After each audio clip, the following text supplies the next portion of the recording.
అందరికీ నమస్కారం. ఉమానాబాద్ కర్ణాటక రాష్ట్రంలోని బీదర్ జిల్లాకు దగ్గరగా ఉంటుంది. ఈ పట్టణం చారిత్రాత్మకంగా, ఆధ్యాత్మికంగా ప్రసిద్ధి చెందినది. ఇక్కడ వెలిసిన శ్రీ రాజరాజేశ్వరి దేవి ఆలయం భక్తులకు ప్రత్యేక ఆధ్యాత్మిక కేంద్రంగా నిలుస్తుంది. శ్రీ చక్రస్వరూపిణి జగత్తు సృష్టి, స్థితి, లయ ఈ మూడింటిని నిర్వహించేది ఒకే శక్తి. అదే ఆది పరాశక్తి, లలితా త్రిపుర సుందరి దేవి అని వేదాలు, ఆగమాలు వర్ణిస్తున్నాయి. పరమాత్ముని చైతన్య శక్తి రూపమే శ్రీ రాజరాజేశ్వరి దేవి. తన శ్రీచక్రపీఠం పైన నివసిస్తూ విశ్వాన్ని నియంత్రిస్తుందని శాస్త్రాలు చెబుతున్నాయి. మహిషాసుర సంహారం కోసం దేవతలు అసురుల చేతిలో ఓడిపోయి బ్రహ్మ, విష్ణు, శివుని శరణు వెళ్ళారు. వారి తేజస్సు కలిసిపోవడంతో శక్తి స్వరూపిణి రాజరాజేశ్వరి దేవి అవతరించారు. ఆమె 9 రూపాలలో మహిషాసురుణ్ణి సంహరించి దేవతలకు విజయాన్ని ప్రసాదించారు. అందుకే ఆమెని అఖిల లోకాధిపతిని జయించిన తల్లిగా ఆరాధిస్తారు.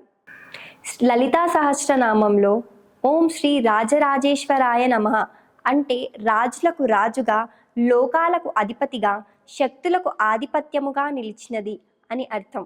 ఆమె అవతరణ ధర్మరక్షణ, భక్తులకు అనుగ్రహం, దుష్ట సంహారం కోసం. శివుడు చైతన్యమైతే రాజరాజేశ్వరి దేవి శక్తి. చైతన్యం, శక్తి లేకపోతే క్రియ జరగదు. కాబట్టి విశ్వ కార్యక్రమం కోసం శివశక్తి ఏకత్వమే రాజరాజేశ్వరి దేవి యొక్క అవతరణ కారణం. 9 రోజులు అంటే మానవ జీవితంలో 9 దశలు.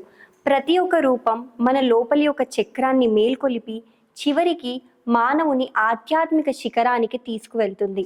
నవరాత్రి అంటే బయట జరిగే పండగ మాత్రమే కాదు, ఇది ఒక అంతర్గత యాత్ర, జ్ఞానం నుండి ముక్తి వరకు. 10వ రోజు విజయదశమి. విజయ అంటే గెలుపు, దశమి తిథి అంటే అసత్యం పైన సత్యం గెలిచిన రోజు. మహిషాసుర అనే రాక్షసుడు దేవతలందరినీ జయించాడు.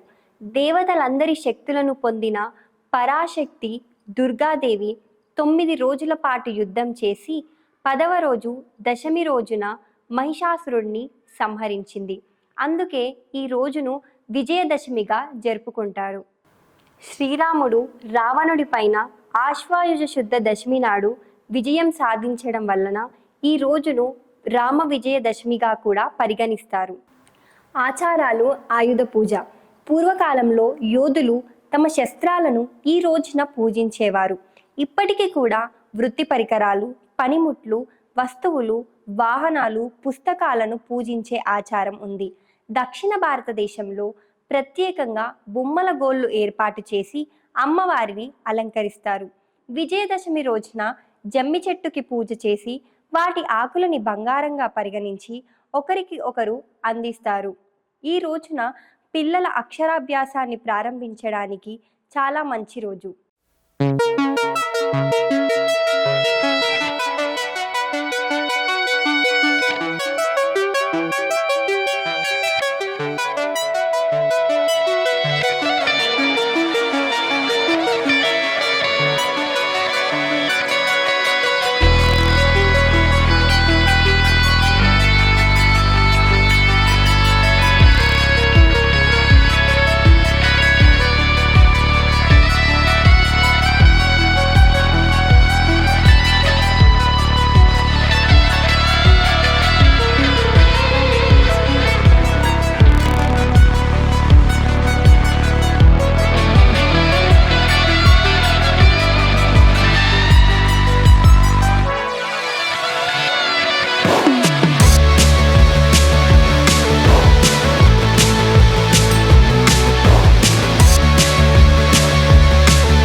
నవరాత్రి 9 దేవీ రూపాలు: శైలపుత్రి, బ్రహ్మచారిణి, చంద్రఘంట, కూష్మాండ, స్కందమాత, కాత్యాయిని, కాలరాత్రి, మహాగౌరి, సిద్ధిదాత్రి. శైలపుత్రి ప్రథమ రోజు రూపం: పర్వతరాజు హిమవంతుని కుమార్తె. ఒక చేతిలో త్రిశూలం, మరొక చేతిలో కమలం, వృషభ వాహనం పైన విరజిల్లుతుంది. ధర్మం, భక్తి, శాంతికి ప్రతీక. శివభక్తురాలిగా సతీదేవి పునర్జన్మ మూలధార చక్రాన్ని శుద్ధి చేస్తుంది. భక్తులలో స్థిరత్వం, భక్తిని పెంపొందుతుంది. సతీదేవి దక్ష ప్రజాపతికి పుట్టి శివుణ్ణి వివాహమాడింది. తండ్రి యజ్ఞంలో అవమానాన్ని భరించలేక తనను తాను దహించుకుంది. అదే సతీ శైలపుత్రిగా పునర్జన్మ పొంది హిమవంతుని కుమార్తె అయ్యింది. దృఢ సంకల్పం, భక్తి, ధర్మబలమే నిజమైన శక్తి అని ఈ రూపం బోధిస్తుంది. శైలపుత్రి ఆరాధన మూలాధార చక్రాన్ని మేల్కొలిపి ఆధ్యాత్మిక ప్రయాణానికి మొదటి మెట్టు వేస్తుంది. బ్రహ్మచారిణి ద్వితీయ రోజు రూపం: తపస్సులో నిమగ్నమై 2 చేతులలో జపమాల మరియు కమండలమును ధరించిన రూపం. తపస్సు, సహనం, భక్తి, ఆత్మశక్తి స్వాదిష్టాన చక్రాన్ని శుద్ధి చేస్తుంది. జీవనంలో క్రమశిక్షణ, తపస్సు భావన కలిగిస్తుంది. శైలపుత్రి రూపంలో శివుని వరించుకోవటానికి కఠినమైన తపస్సు చేసినప్పుడు ఈ రూపం పొందింది. తపస్సు అంటే కేవలం అరణ్యంలో కూర్చోవడం కాదు, మనసును నియంత్రించుకోవడం, కోరికలను అదుపు చేయడం. స్వాదిష్టాన చక్రం మేల్కొని జీవితంలో ధైర్యం, సహనం, దీక్ష పేరుకుంటుంది. చంద్రఘంట తృతీయ రోజు రూపం: నుదిటి పైన అర్ధచంద్రం, 10 చేతులతో ఆయుధాలు ధరించి సింహం పైన విరాజిల్లుతుంది. శౌర్యం, ధైర్యం, రక్షణకు ప్రతీక. ఆధ్యాత్మిక భయాలు, ప్రతికూల శక్తులను తొలగిస్తుంది. మహిషాసురుడు భూమిని హింసిస్తున్నప్పుడు అమ్మవారు రౌద్ర రూపం ధరించారు. నుదిటి పైన చంద్రుడి గంటల రూపం ఉండడంతో చంద్రఘంట అనే పేరు వచ్చింది. ధైర్యం, శౌర్యం, ప్రతిఘటన ఇవే జీవన రహస్యం. భయాన్ని జయించిన వాడే నిజమైన విజేత. మణిపూరక చక్రాన్ని శుద్ధి చేస్తుంది. శౌర్యం, రక్షణ భావన పెరుగుతుంది. కూష్మాండ చతుర్థ రోజు రూపం: 8 చేతులతో సింహవాహనం పైన విరాజిల్లుతుంది. సృష్టి శక్తి. కూష్మాండ సూర్యమండలంలో ఉష్టశక్తిని ప్రసరించేది. అనాహత చక్రాన్ని శుద్ధి చేస్తుంది. సృష్టి శక్తిని ప్రసాదిస్తుంది. సృష్టి మొదట్లో చీకటి మాత్రమే ఉండేది. అమ్మవారు చిరునవ్వు చిందించగానే సూర్యకాంతి విరజిల్లింది. అందుకే ఆమెను కూష్మాండ అని పిలుస్తారు. ఒక చిన్న చిరునవ్వు, ఒక చిన్న శక్తి కూడా సృష్టిని మార్చగలదని ఈ రూపం చెబుతుంది. అనాహత చక్రాన్ని మేల్కొలిపి కరుణ, సృష్టి శక్తిని ప్రసాదిస్తుంది. స్కందమాత పంచమ రోజు రూపం: స్కందకుమారుడిని ఒడిలో కూర్చోబెట్టుకొని విరాజిల్లుతుంది. మాతృత్వం, కరుణ, రక్షణ. విశుద్ధి చక్రాన్ని శుద్ధి చేస్తుంది. పిల్లలు ఆరోగ్యం, విద్య, భక్తి కోసం ప్రత్యేకంగా పూజిస్తారు. కాత్యాయని షష్ఠి రోజు రూపం: సింహవాహనం పైన 4 చేతులతో ఆయుధాలు ధరించిన రౌద్ర రూపిణి. ఋషి కాత్యాయుని యజ్ఞ ఫలితంగా అమ్మవారు పుట్టి మహిషాసురుణ్ణి సంహరించారు. దుర్మార్గంపై ధర్మం గెలుస్తుందని బోధిస్తుంది. ఆజ్ఞ చక్రాన్ని మేల్కొలిపి అంత చేతనను వెలిగిస్తుంది. వివాహ యోగం కోసం అమ్మవారిని పూజిస్తారు. కాలరాత్రి సప్తమ రోజు రూపం: నల్లని వర్ణం, ఉగ్ర రూపం, 4 చేతులు, గాడిద వాహనంపై విరాజిల్లుతుంది. భయాన్ని తొలగించే శక్తి. దుష్ట శక్తులపై సంహారకర రూపం. భక్తులపై రక్షణ కవచంలా నిలుస్తుంది. శుభ, నిశుభ అనే రాక్షసులను వధించడానికి ఉగ్ర రూపం ధరించింది. నల్లని రూపం భయానక కళ్ళు ఉన్న భక్తులకు శాంతి ప్రసాదిస్తుంది. అంధకారం ఎంత పెరిగినా జ్ఞానజ్యోతి దానిని తొలగిస్తుందనే సందేశం. సహస్రార చక్రాన్ని మేల్కొలిపి ఆధ్యాత్మిక ముక్తిని ప్రసాదిస్తుంది. మహాగౌరి అష్టమ రోజు రూపం: స్వచ్ఛమైన శ్వేతవర్ణం, 4 చేతులు, వృషభ వాహనంపై కూర్చుంది. శివుని కటిక తపస్సు వల్ల కృష్ణవర్ణమైపోయిన అమ్మవారు గంగా నదిలో స్నానం చేసి శ్వేతవర్ణంతో మహాగౌరిగా అవతరించారు. పవిత్రత, కరుణ, శాంతి ఇవే జీవన శోభ. పాపక్షయానికి ఇది ప్రతీక. మానసిక శాంతి, పవిత్రతను ప్రసాదిస్తుంది. వివాహ సౌఖ్యం, ఐశ్వర్యం కలుగుతాయి. సిద్ధిదాత్రి నవమ రోజు రూపం. కమలాసనంపై కూర్చుని 4 చేతులతో శంఖచక్ర గద పద్మాలను ధరించిన రూపం. అష్టసిద్ధులను అంటే అనిమ, లగిమ, మహిమ, గరిమ, ప్రాప్తి, ప్రాకామ్య, ఈశత్వ, వశత్వ ప్రసాదించే దేవి. జ్ఞానం, ముక్తి, ఆధ్యాత్మిక సంపూర్ణత. సహస్రార చక్రానికి పరమశక్తినిచ్చే రూపం. ఆత్మ సాక్షాత్కారం కలుగుతుంది. 9 రోజులు అంటే మానవ జీవితంలో 9 దశలు.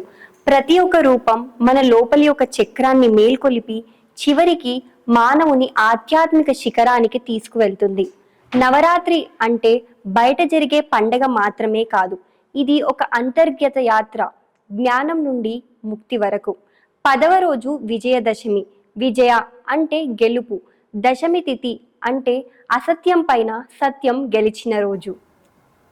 దానవ వంశానికి మూలపురుషుడైన ధనువుకు రంభుడు, కరంభుడు అని 2 కుమారులు. వీరిద్దరూ పుట్టుకతో దానవులైన గుణంలో, ప్రవర్తనలో చాలా మంచివాళ్ళు అని విశ్వవిఖ్యాతి గడించారు. వీరిద్దరికీ ఉన్న ఒకే ఒక లోపం సంతానం లేకపోవడం. ఆ లోపం సరిదిద్దుకోవాలని వారిద్దరూ తపస్సు చేయాలని సంకల్పించారు. కరంభుడు పంచనదనం అను మడుగులో దిగి ఒంటి కాలి మీద తీవ్ర తపస్సు ప్రారంభించాడు. రంభుడు దానికి దగ్గరలోనున్న ఒక సాలవృక్షాన్ని ఎక్కి అకుంఠిత నిష్ఠతో అగ్నిదేవుని గూర్చి తపస్సు ప్రారంభించాడు. కాలంతో పాటు వారిరువురి తపస్సు కూడా వేగంగా సాగుతుంది. వారి తీవ్ర తపస్సు ఇంద్రుని భయంభ్రాంతులకు గురిచేసింది. అంతే, మొసలి రూపం ధరించి కరంభుడి పాదాలు పట్టుకొని నీళ్ళల్లోకి లాగి సంహరించాడు ఇంద్రుడు. అది తెలిసి రంభుడు తీవ్ర వేదనకు గురయ్యాడు.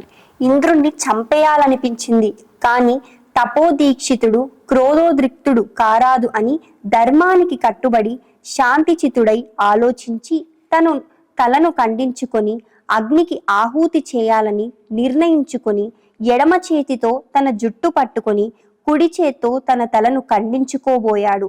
మరుక్షణంలో అగ్నిదేవుడు ప్రత్యక్షమై, రంభాసుర, ఏమిటి నీరాలోచన కార్యం? నీవు ప్రాణత్యాగం చేసినంత మాత్రాన మరణించిన నీ తమ్ముడు తిరిగి బ్రతికి వస్తాడనుకుంటున్నావా? ఈ ప్రయత్నం మానుకో అన్నాడు. హుతావాహన, అసువులు బాసిన నా తమ్ముడు అమరుడు కాడని నాకు తెలుసు. సంతానం కోసమే కాని ఇంద్ర పదవిని ఆశించి మేమేమీ తపస్సు చేయలేదు. ఈ సత్యం తెలిసి కూడా మహేంద్రుడు నిష్కారణంగా నా తమ్ముణ్ణి చంపి మా దానవ జాతికి తీరని మహాపరతం చేశాడు. అందుకు ప్రతీకారంగా సర్వప్రాణిగణాలకు అజేయుడు, కామరూపుడు, మహాపరాక్రమవంతుడు, సకల లోకాధివంతుడు, త్రిలోక విజేత అయిన పుత్రుని నాకు వరంగా అనుగ్రహించు అని కోరుకున్నాడు. రంభాసుర, నీ మనసు ఏ కామిని మీద కామ వవీషమవుతుందో ఆమె గర్భాన నీవు కోరుకున్న పుత్రుడు జన్మిస్తాడు అని వరమిచ్చి అదృశ్యమయ్యాడు అగ్నిదేవుడు. రంభాసురుడు తన ఇంటికి తిరిగి వస్తూ మార్గమధ్యంలో యక్ష విహార భూమి అయిన ఒక అందమైన ప్రదేశాన్ని చూస్తాడు. అక్కడ ఒక మహిషి కామార్త అయి విహరిస్తుంది.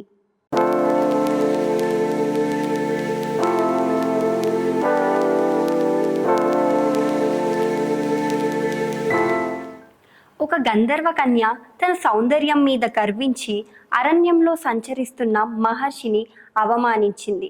ఆ మహర్షికి కోపం వచ్చి తనని శపిస్తాడు. నీ గర్వం తగ్గే వరకు నువ్వు మహిషి అంటే ఎద్దు రూపంలో జీవించాలి. రంభాసురుడు అనే ఒక శక్తివంతమైన అసురుడు ఈ మహిషితో ప్రేమలో పడతాడు. ఈమె సాధారణ మానవురాలు కాదు, ఈమెకు దివ్య జంతువు రూపం కలదు. వీళ్ళిద్దరి కలయిక వల్ల పుట్టినవాడే మహిషాసురుడు. అందువలన మానవుడిలాగా దున్నపోతులాగా రూపాంతరం చెందగల శక్తిని కలవాడు. మహిషాసురుడు బ్రహ్మకు తపస్సు చేసి మానవుల చేత దేవతల చేత మరణం లేకుండా వరాన్ని పొందుతాడు. అనంతరం స్వర్గలోకం మీద భూలోకం మీద దండెత్తి దేవతలను తరిమికొట్టాడు. బ్రహ్మశాపానికి తరుణోపాయంగా దేవతలందరూ తమ శక్తులను జోడించి సుందరమైన నవయవ్వనమైన యువతిని సమస్త శక్తివంతురాలిగా సృష్టిస్తారు. అలాంటి దుర్గాదేవి 9 రోజుల పాటు ఆ రాక్షసుడితో తీవ్రంగా పోరాడుతుంది. 10వ రోజున అంతటి శక్తివంతమైన రాక్షసుడిని వధిస్తుంది. అందువలన దుర్గాదేవికి మహిషాసురమర్దిని అనే నామాంతరం కలిగింది.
భారతదేశంలో నవరాత్రుల ప్రాముఖ్యత.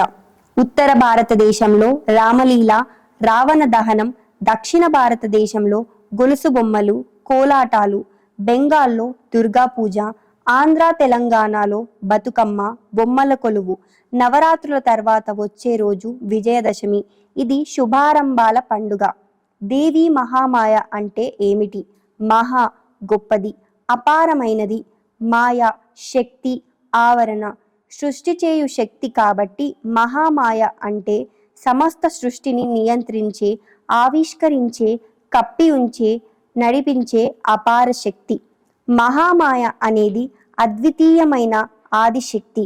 ఆమె విశ్వమంతా వ్యాపించి ఉంటుంది, కానీ మనకు కనిపించని విధంగా మాయ రూపంలో కప్పేస్తుంది. ఈ జగత్తు నడుస్తోంది అనిపించేది అంతా మహామాయ యొక్క లీల. దేవి మహామాయ లక్షణాలు: సృష్టి శక్తి. బ్రహ్మ విష్ణు శివులకే శక్తినిచ్చేది మహామాయే. మోహన శక్తి, మనల్ని ఈ భౌతిక లోకంలో బంధించే శక్తి. మోక్ష శక్తి, ఆమె దయతోనే మనం మోక్షం పొందగలం. త్రిగుణాత్మక స్వరూపం సత్వ రజ తమ గుణాలను నియంత్రించేది.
విజయదశమి అంటే అధర్మం పైన ధర్మానికి గెలుపును సూచించే పర్వదినం. ఇది నవరాత్రులలో ముగింపు రోజు. శ్రీరాముడు రావణుడిపై విజయం సాధించిన రోజు అని చెప్పబడుతుంది. మహాదేవి దుర్గమ్మ మహిషాసురుడిని సంహరించిన రోజు కూడా విజయదశమి. ఈ రోజున ఆయుధ పూజ, విద్యారంభం, వాహన పూజ, జమ్మి చెట్టుకి పూజ చేస్తారు. ఈరోజు వ్యాపారాన్ని మొదలు పెట్టుకోవడం, కొత్త పనులు మొదలు పెట్టుకోవడం చాలా శుభకరం. నవరాత్రులు అంటే ఆత్మలోని అజ్ఞానాన్ని, మలినాలను తొలగించుకోవడం, ఆత్మశక్తిని వెలిగించుకోవడం. దేవీ శక్తిని 3 రూపాలలో పూజింపబడుతుంది. దుర్గాదేవి దుర్గమాలను తొలగించేది, లక్ష్మీదేవి ఐశ్వర్యాలను ప్రసాదించేది, సరస్వతీదేవి జ్ఞానం విద్యను ఇచ్చేది. 9 రోజులు 9 దేవతలు: శైలపుత్రి, బ్రహ్మచారిణి, చంద్రఘంట, కూష్మాండ, స్కందమాత, కాత్యాయిని, కాలరాత్రి, మహాగౌరి, సిద్ధిదాత్రి. దేవీ మహత్యంలో ఇలా వర్ణిస్తారు: మహామాయ అనేది విష్ణువు నిద్రపోయే యోగ నిద్ర శక్తి. అదే దేవతలందరికీ సహాయం చేసే, అసురులను సంహరించే శక్తి. దేవీ మహామాయను ప్రార్థిస్తే అజ్ఞానం తొలగి జ్ఞానం లభిస్తుంది, శత్రువులపైన విజయం కలుగుతుంది, జీవితంలో విజయం లభిస్తుంది. మరిన్ని ప్రముఖ ఆలయ చరిత్ర విశేషాలతో మరల మీ ముందుంటాము. సర్వేజన సుఖినో భవంతు. నమస్కారం.